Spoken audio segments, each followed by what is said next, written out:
Welcome to Midfield SportsCast. And the 10th episode of the Divided Friendship Podcast. We have made it to double digits. 10. We have made it to 10. That is 10 episodes. 10 weeks. 10 weeks of college football. Exactly. No, not exactly. Kinda. Well, today, it is me, Maddyx. It is Luke. It is Dawson. Luke. Yeah. And today, Week 5 recap, Week 6 predictions, and upset of the week, and I haven't picked my upset of the week yet. we got anything else, fellas? Michigan, Ohio State. The first game that I'm going to talk about is the game that happened on Friday. Oregon State and Utah. Oregon State took this one 21-7. Fans stormed the field coming back from the loss against Washington State. Nate Johnson, 8 for 23, 101 yards, and a touchdown. Not very good performance at all. Had a 9 QBR. Bryson Barnes then came in, 5 for 8, 40 yards, and an interception. Jalen Glover, their running back, 16 carries for 58. Thomas Yasmin was their leading receiver, 3 for 59. DJ Uyunglele, 14 for 25 for 204, a touchdown and a pick. Did you know bro was only a junior? No. He's only a junior. He can't. Go on ESPN. He's probably a redshirt junior. Either way. Anyways, Damian Martinez, 16 carries, 65 yards, and a touchdown. Silas Bolden, 2 carries, 53 yards, and a touchdown. Silas Bolden, the leading receiver, 6 receptions, 100 yards, and a touchdown. I didn't get to watch this game. I was at a high school game. But I did. I Oregon watched State, it. 15 first downs to Utah's 14. Had almost 200 more total yards than they did. How about me predicting this game? The only one that predicted it correctly. I knew the chance of Cam Rising playing was not very high. And I just figured Oregon State, they have more experience on their team without Cam Rising starting for Utah. So I made the decision. All right, what other games we got? Hold on. Oregon State had 11 penalties for 100 yards. 1-1. And Utah only had 3 for 15. That's crazy. My game that I want to talk about, my upset of the week last week, Kentucky and Florida. Now, UK, through the air, they were awful. Devin Leary, 9 for 19, 69 yards, passing touchdown. Not good, but the run game made up for it. And it really made up for it. Ray Davis, 289 yards, 4 touchdowns, and a reception. Yeah, but in their upcoming game against Georgia, they got to improve in the passing game if they want to have a chance at beating them, which I will talk about later. I think it's the upset of the week, fellas. Oh, goodness. All right. He's smirking. Look at him. Moving to another He's a game. wise guy. I'm just going to take USC and Colorado. Another week we're talking about Colorado. Second best game of the week. One of the best comebacks of the season so far this year. They didn't finish it, though. They didn't win the game. Colorado did not win the game. They lost 41-48. USC pulls it out. USC, Caleb Williams had another great game of the year. 30 for 40, 403 yards, 6 touchdowns and an interception. Crazy stats. Yep. Shador Sanders, 30 for 45, so a lot of passing in this game. 371 yards, 4 touchdowns, and a pick. Rushing the ball, 84. Let's just go to total yards. Let's not look at their stat leaders. Let's go to the box score here. Total yards for the team rushing. You have 95 for USC and 193 for Colorado. Averaging 4.3 for Colorado, 3.8 for USC. But receiving on the day, Taj Washington, 8 receptions, 117 yards, a touchdown. Brendan Rice has 2 touchdowns on the day. And then for Colorado, Amarion Miller, the freshman, Mario. the freshman receiver, which most people thought was going to redshirt this year, comes out 7 receptions, 196 yards, and a touchdown. What a game by him. Took the load off Xavier Weaver. And Travis Hunter's not playing, so didn't really take the load off it. And the story of this game is the defense.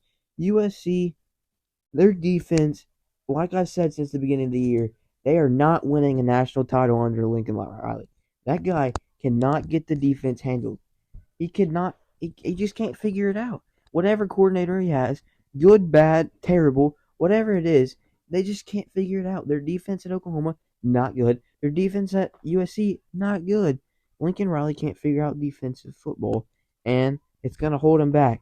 They let a huge comeback with Colorado in the second half, nearly winning that game. Came down to the end, and Caleb Williams did Caleb Williams things. So, yeah. Also, big news that just came out today, Monday. You guys probably won't be seeing this until Saturday, so it will be earlier in the week to you. But Cade McNamara out for the season with a leg injury. Indeed. Now the Hawkeyes are going to have to turn to their second string to try and keep up that 25-point-per-game threshold. Oh, tough, ain't it? There goes Mr. Ferentz. Better for them. What other game? Luke, talk about this game. No? Who's next? It doesn't matter. It doesn't matter. Talk about Ole Miss LSU, Luke. Everybody. Whoever wants to say input, say it. What a game. What a game. Football. Let's start with that. Yeah, holy football. Are you just going to copy what he said? Yes, that's exactly what I'm going to do. Ole Miss LSU. I was watching this game. Great game from Ole Miss. Probably going to be one of the best games of the year. Looking back at it. Definitely the best so far. Yeah, definitely the best so far. 55-49. That is offensive. Yeah, that's some offensive football. You started lagging. Yeah. You should win the game. 104 total points there. That is a crazy offensive game. And also over 1,000 yards for both teams. Or not both teams. No, my God. Whoa, combined. Daniels played out of his mind. Shut up, Bo. Daniels played out of his mind, and they still lose. He played maybe one of his best games at this point of the season, and they still lose. Philly said it beginning of the year. LSU is not good. Overrated. And I'd say with that loss, they're pretty much eliminated from playoff contention. Yeah, just about. Great showing from the Ole Miss running backs and LSU, but Ole Miss just a little better. And both quarterbacks. Great offensive showing. Judkins heard me. I complained about him. I said he was underperforming, and he did not in Week 5. He didn't disappoint. All right. What other games we got, fellers? Headed down into Texas. That domination. Yeah, that was ugly. I think that should have been a better game than what it was, but obviously, yeah, we didn't know Jalen Daniels wasn't going to be playing. We like both of their quarterbacks, like we said in last week's episode, but I was the only one that picked Kansas, so that's kind of bad for me. The Longhorns' running game was crazy. Quinn Ewers had 2 touchdowns on the ground, as well as a solid game in the air. Adonai Mitchell, 10 catches, 141 yards, and a touchdown. Kansas couldn't really get anything going on offense. Next game, and probably the final game that we will discuss here, Notre Dame and Duke. That game really did not disappoint. Came down to one play from Duke. A 4th-down conversion from Sam Hartman, scrambling to his right, takes off, and a 4th-down conversion, and that'll those cost you a game, and it cost them the game. Then Estime, I think 1 or 2 plays later, he takes it 30 yards to the house. I think it was the next play. And that closed the game off. They stopped Duke, and they get the ball back, take their kneels, and Sam Hartman's veteran ability wins them the ball game. Anything else, fellas? Nope. Audric Esme is a tank. That's all I have to say. He's a tackle-breaking machine. All right. That's basically the recap for Week 5. Now, let's look ahead to Week 6. Yes, but let's talk about... Before that, though, we'll head to MadPat for the updated standings. Quickly moving through this. In our weekly Everybody games. got every game right, except Luke predicted Kansas to beat Texas, and Luke, Philly, and Quentin predicted Utah to beat Oregon State. So, pretty simple. Now, the new rankings in the last place with a total of 19 points, gaining 7 from on the week is Quentin. And third place is Luke with 26 points, gaining 6 from last week. And in second place is Dawson with 27 points, gaining 7 from last week. And in first is me with 28 points, gaining 11. Oh, okay. Yeah, I mean, what a comeback. I brought myself back into this. That Oregon State prediction From worst to first, baby. really helped, obviously. The new addition of the lower ranked team versus the higher ranked team upset helps a lot as well. Came in clutch. Are we ready for the list of games? Yes. Actually, we go one at a time. So, we've got 3 ranked versus ranked battles this week. And then we're going to start with Maryland up against Ohio State. Ohio State, 19.5 point favorites. What do you got? So both teams are really good. Maryland, I think I have them in my top 25. They should be ranked. They're not, but they're receiving a lot of votes. Ohio State, number 4. As they should be. Yeah, as they should be. Home field advantage going to play a big piece in this game. But Ohio State's only fan is MadPat. this... I Alright, don't either. Maddyx, you can flame me all you want. Everyone can flame me all you want. Oh, goodness. I don't care if it spoils the next segment. Give me the Maryland Terrapins. I think that's how you say it. Give me Maryland. I don't care if this is going to ruin my predictions. I honestly really don't care. They're really not. You're 2 points behind. Well, freak it, we ball. Give me Maryland. I'm going to go with it coming down to the last few seconds. Game-winning field goal. Give me Maryland 35-32. All right. See, I like Maryland as a team, but I just don't think they're that great compared to Ohio State. I think they're good. I don't think they're elite talent level. I think just the skill gap from recruiting for the Buckeyes is going to outplay Maryland's. I'm going to take the Buckeyes 34-10. That's kind of a bold prediction because Maryland's offense is pretty solid, but I think they're able to shut them down. Yep. All right. I'm going to go with Ohio State. No surprises here. Maryland's a really good team, and they're really sneaky. They have a lot of, at least they did last year. They had a lot of speed. But I just know Talia he's going to sling the rock. He's going to find open receivers. Our defense, oh my, what was that? Our defense looks a lot better this year than last year, in my opinion. I think our defense plays a difference, and home field advantage plays a difference. If it's at Maryland, we might be on upset watch right now. I got the Buckeyes, 42-17. Kyle McCord, baby. All right, next game. We're going to have a battle of 2 SEC West teams. Number 11, Alabama, going to take Texas A&M in Kyle Field. Bama favored by 2.5. Luke. See, I think Alabama getting momentum after that loss to Texas, besides that USF game. They've been building up some good momentum to head into some of these games against better teams. I think home field advantage, Gonna help Texas A&M a little bit. Maybe through 1 or 2 quarters, the Aggies keep it close.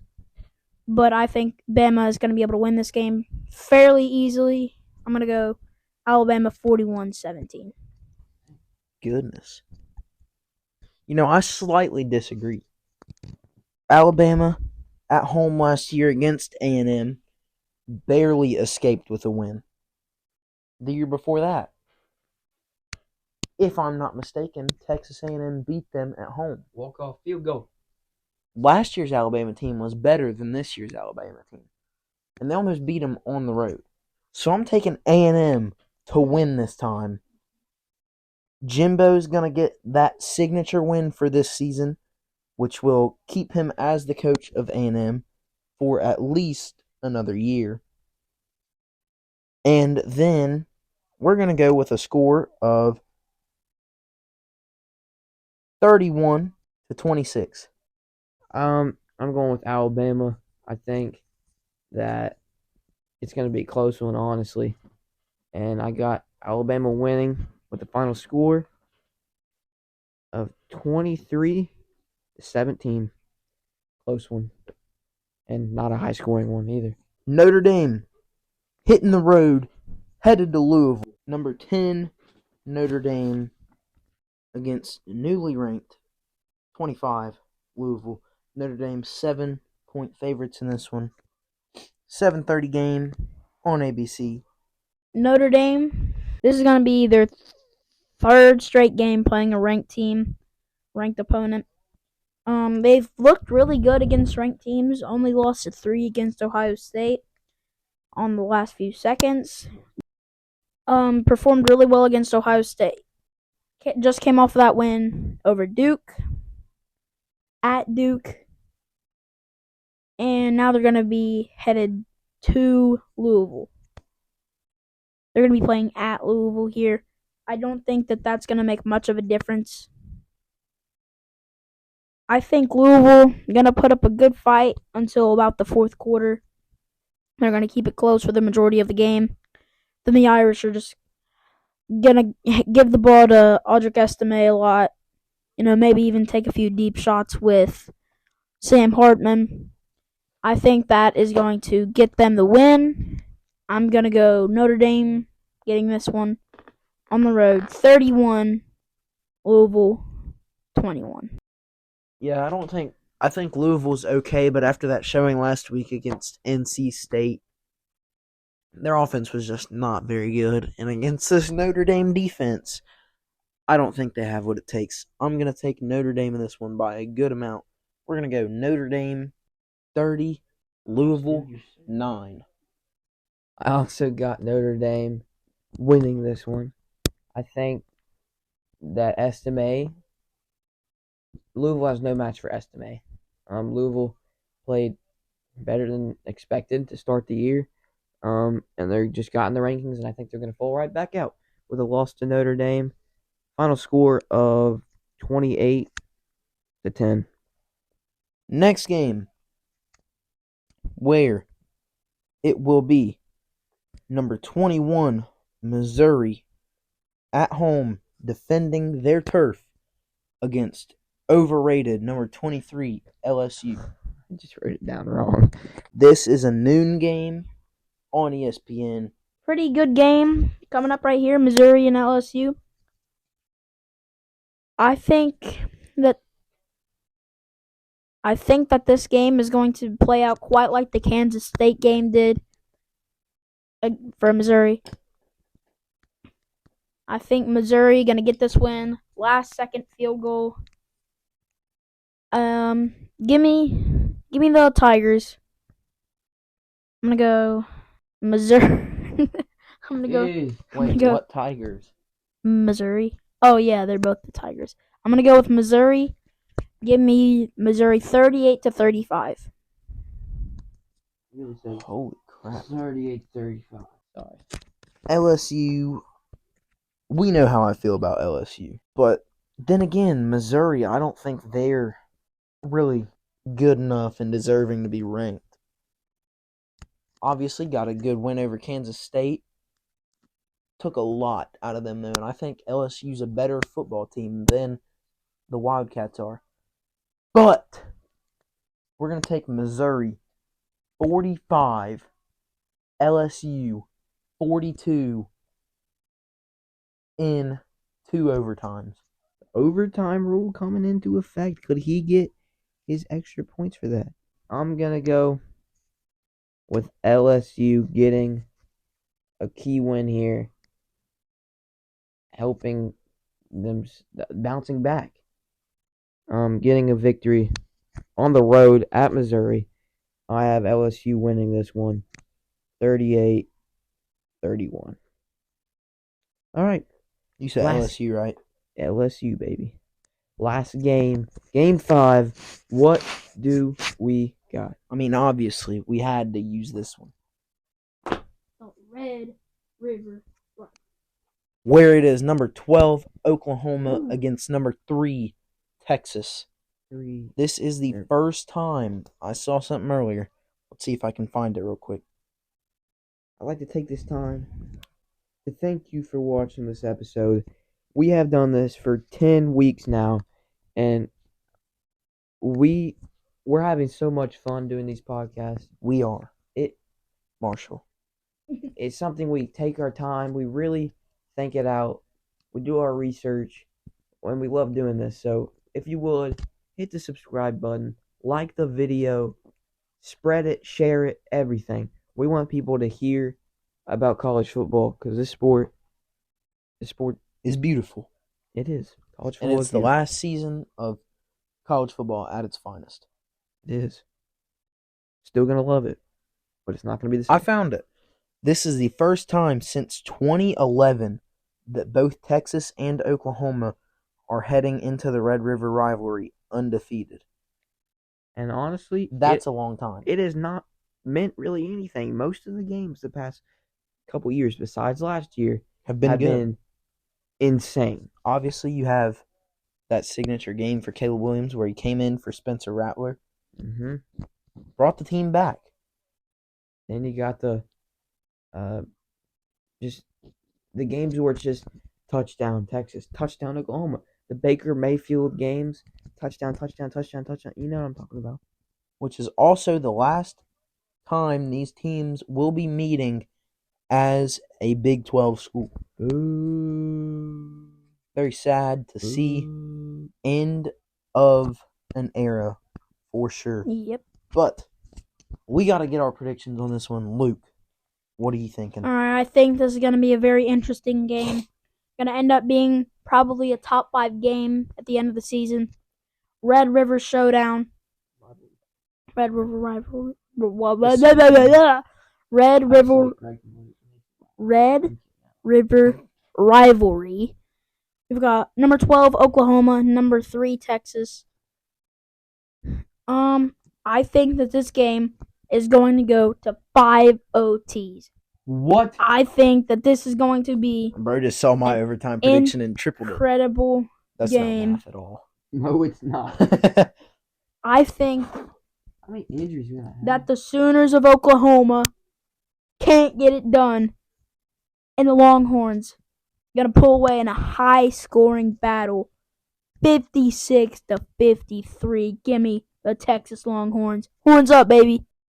Anyways, something that would be really cool in this game, don't want to wish injuries on anybody, of course, but I would love to see Jackson Arnold get in the game somehow and ball out. But obviously he's not going to get in the game unless Dylan Gabriel is hurt. Or he sucks. Which I doubt that'll happen. He's been really good this year. But with that being said, I think Texas has not been battle tested enough, other than Alabama. I think they've kind of got complacent. They are... This guy with his vocab is just... Are they lackadaisical in this one? They are lackadaisical in this one. Okay. And that's why I'm taking Oklahoma. Oh, copy my pick. With the upset over the Longhorns by a final score of 41-33. Classic shootout. All right, I'm also gonna go with the Sooners in this one, knocking Texas off. Neutral site game. What an atmosphere it's going to be. They're not going to be ready, I don't think. They're going to be looking ahead. They're the number 3 team in the country. They're going to be thinking of bigger and greater things. They're going to be thinking of the playoffs. They're not going to be thinking about Oklahoma. They're going to lose to Oklahoma with a final score of 47-46. Another thing with that, with them looking ahead to, or possibly looking over Oklahoma, it's a rivalry game. Obviously, you're not going to overlook them on purpose. It's not really what I meant. No. You know what I meant. I got you. But obviously, they if they win like this game, hot stuff is what I meant. If they win this game, they're probably going to end up as the number 1 team in the country. So they're just looking down the line right now, and they're like, "We do this, we're the top dog in the country." Thinking about what could be, thinking about the future. Now, obviously, we could be very wrong, but we'll see what happens. There's a likely chance we are wrong. There's also a likely chance we're right. Yes, sir.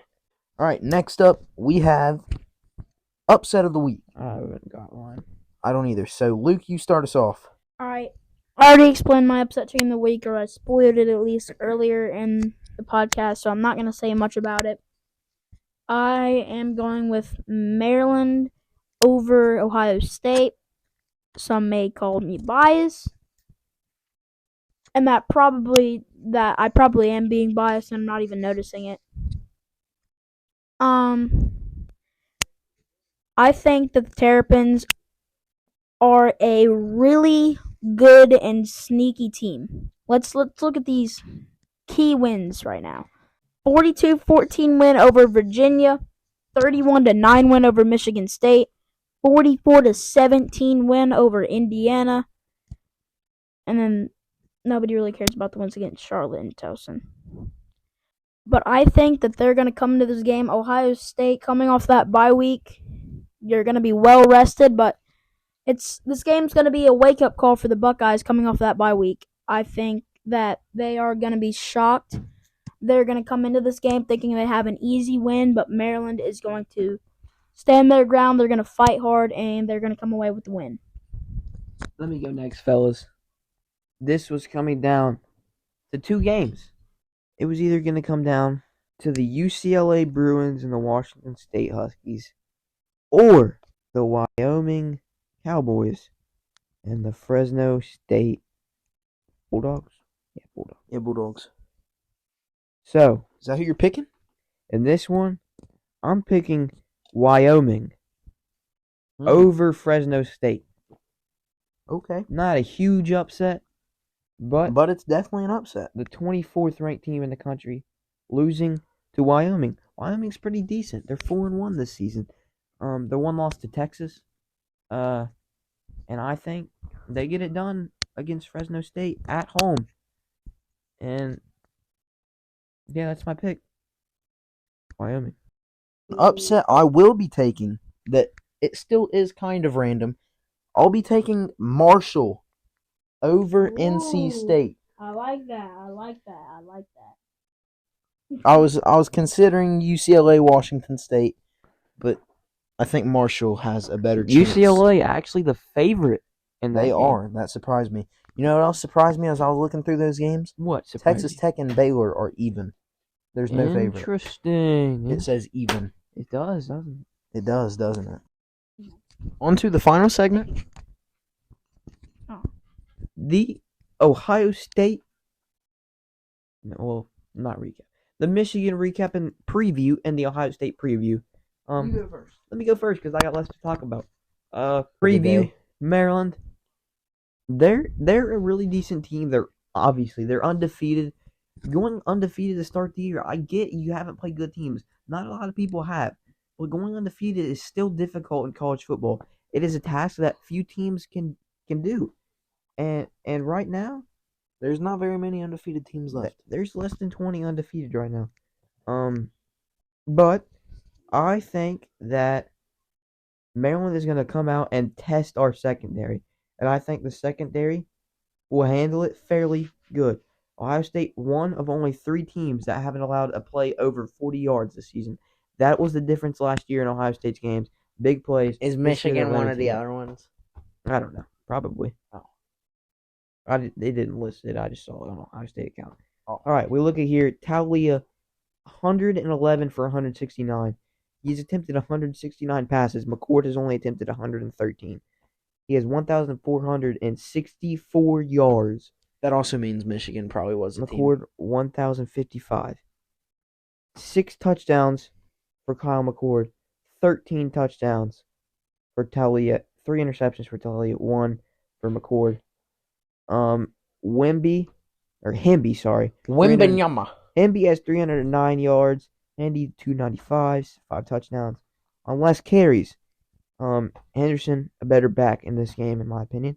Obviously, Marv leads the team in receiving.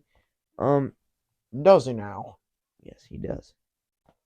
They give Maryland a 9.4% chance to win this one, and I think they should have a little bit more. I'm not going to lie. I give them about a 15% chance, but I think the Buckeyes handle business at home. Being at home, another difference maker in this one. Also, the talent gap will help, and I think Henderson has a great day, and I think McCord leads the team. I think the run game, like last year, Dallin Hayden had 3 touchdowns against this Maryland team. I think Henderson has 2 to 3 touchdowns in this one. I think we win by a decent amount. I already said my score earlier, but pretty sure it was 42-17. I put the paper away. But go Bucks. Next, Dawson and Luke preview and recap. Me and Dawson, we weren't able to watch the Nebraska game. We were at a Marshall game, so we didn't get to see much of that. We checked the score every now and then. Michigan handled business in Lincoln. Not much I want to say about this one, except I do have one thing I actually do want to say, though. Roman freaking Wilson. What a catch. Back of the end zone. Oh my goodness. That was crazy. That was crazy. That was an outstanding catch by Roman Wilson.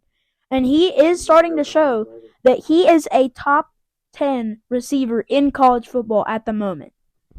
He is playing to his... That's not that crazy to say. He is playing to his best ability. J.J. McCarthy had a decent game. Corum also had a decent game. Overall, Michigan covers the spread in this game. Something we haven't been able to do this year. Dawson, you got anything? No, not really. Didn't get to see very much of it. Obviously got to watch some of the highlights, but defense looked great as normal. J.J. McCarthy, he's doing better. Ever since that Bowling Green 3-interception game, no interceptions since then. All right, looking forward to this matchup against Minnesota, we open as 18-point favorites. I think we'll cover the spread here. We should. We'll probably get to see a little bit of the backups play. Blake Corum, expect him to have a solid game, along with McCarthy and Roman Wilson. Ultimately, I don't really think this Minnesota team is anything special at all. Michigan will do good. They'll play good. They'll win good. Everything will be good. Don't expect an upset here. Yeah. That's all I have to say about that. Michigan's going to win the battle for the Little Brown Jug. All right, that'll end off this episode, which is episode 10.